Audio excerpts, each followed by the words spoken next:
Hello, this is the next time-lapse compilation that I've been doing here on YouTube for my Patreon subscribers and whoever else wants to look at it. I've been doing these daily drawings every day, which if you're watching this, you might be aware of that already.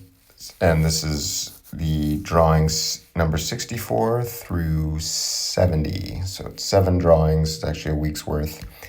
In the first one up, we have this heavy metal elf, which was the original drawing was a Inktober prompt. I think we were calling it Stinktober, just to be silly, but Brandon Graham came up with all these prompts for the month of October for stuff for us to draw, and the original thing was about 6x9, and these are mostly like 5x5 or 4x4. And it was just a redo of that drawing. And the original drawing appears in The Often Wrong, which was my last book. It's kind of like an art book filled with sketches and illustrations and things like this, basically, and a few comics as well. But I kept it sort of similar, changed a couple little things, simplified it a little bit, and I like the way this one turned out. I like the original drawing as well, but I'm pretty excited about this. And I did it with a pen, or drew the ink parts with a Faber Casteel Pitt pen, which is how I do most of these, and colored it with a Raphael brush.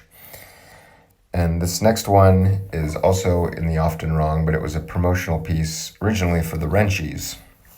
And it's sort of a takeoff of that drawing. It's not necessarily just a redo of it. It's just the same character who's only in that one promotional piece where he's standing on like an old dilapidated sign and holding a trumpet, like he's signaling this thing when he sees these ghosts come. It wasn't just kind of going for like a mood rather than like any kind of literal thing or function that he had. And I'm assuming he's in one of the kid gangs that populate the world of the Wrenchies. And yeah, here again, I am inking this with a pen and coloring with a Raphael brush. And this one, I had to look for reference for that trumpet. The rest of it's I just made up, but the trumpet was a little tough. So I don't know if you noticed, but I colored it off camera just because I was looking at a reference picture on my phone and I was using that. So I wasn't able to time-lapse that part of it, but I picked up the time-lapse for the rest of this because it's pretty much just me doing my thing. And here's the finish of that one.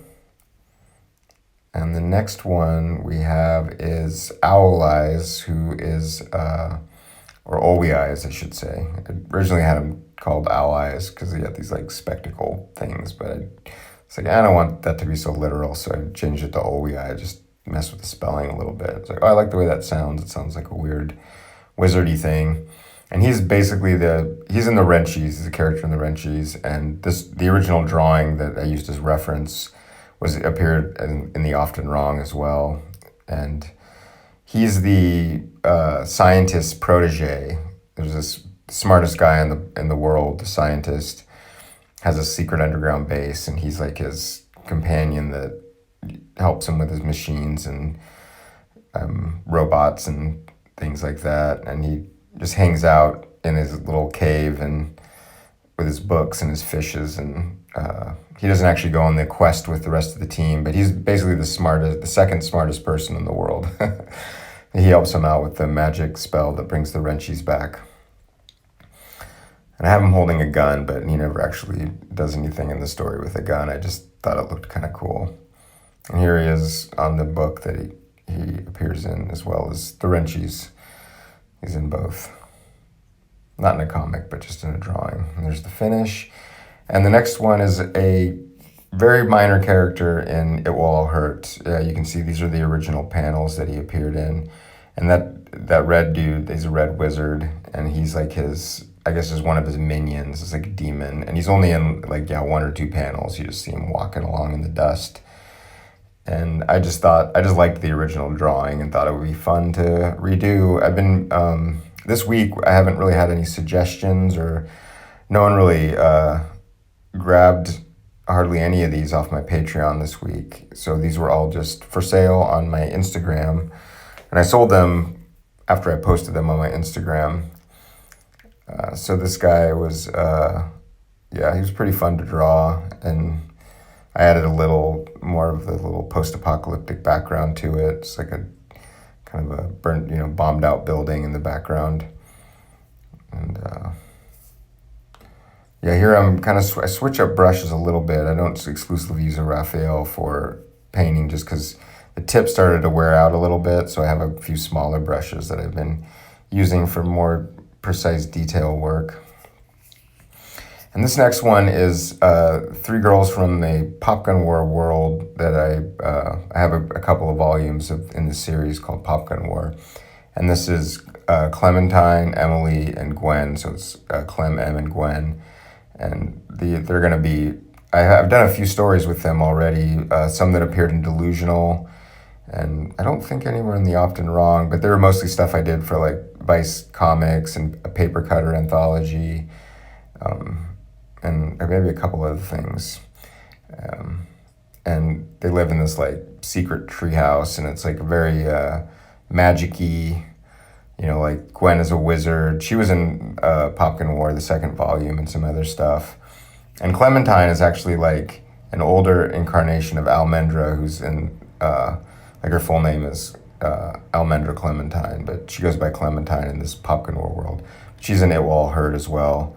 And she's also a wizard too, and a shapeshifter, but she doesn't, I guess, flaunt it as much as Gwen does. And Emily's a musician, so she's kind of like a music wizard. And I did this, it was International Women Day, and I didn't actually post this on my Patreon first. I just did it that day just because I didn't realize it was that day until the time came around. And I was like, oh, cool, I'll do this. Because I did this promotional drawing for the third volume of Popgun War that's in the Often Wrong. You just saw it there in the last little frame. And this is the finish. And the next one is also from the Often Wrong. It was a promotional thing that I just originally did as like a freehand drawing in my sketchbook. And I was going through, trying to think of stuff to draw for this week. And I was going through my the Often Wrong just to kind of get at some ideas. And I saw this and was like, oh, I like that guy. That's the only drawing I've done of him. He doesn't have a name or anything. He's just this weird alien dude that's hanging out with Almendra. And yeah, I didn't color this one. I just kept it black and white. I just kind of had fun noodling with it. And this one is a panel from It Will All Hurt, which was, mentioned that a couple times, but it's a web comic, and you can read it all for free on studygroupcomics.com, or you can get the graphic novel as well from Image Comics. And I just liked this little sequence here with this coyote running, and he's not really a character in the comic. It's just him sort of running through fields, and there's a praying mantis that's chirping. And this comic I did as like a stream of consciousness. It was like really free form, so I got to play a lot with stuff that I just normally wouldn't make a comic like this. But I just went from one panel to the next, and I had him running, and I was like, oh, what if he runs through the word balloon that the praying mantis is making? And I thought it was kind of cool, so I thought it would be fun to redo that panel. And I looked up some reference for the coyote and kind of gave him more of like he's got sort of a kind of a cartoony face, but it's a little more realistic than my original scratchy freehand line drawing. I penciled this one first. And that looks like that is it for this week. I kept it under 10 minutes again, all right. And check out my Patreon and subscribe if you want any of these daily drawings I'm doing. Thanks a lot.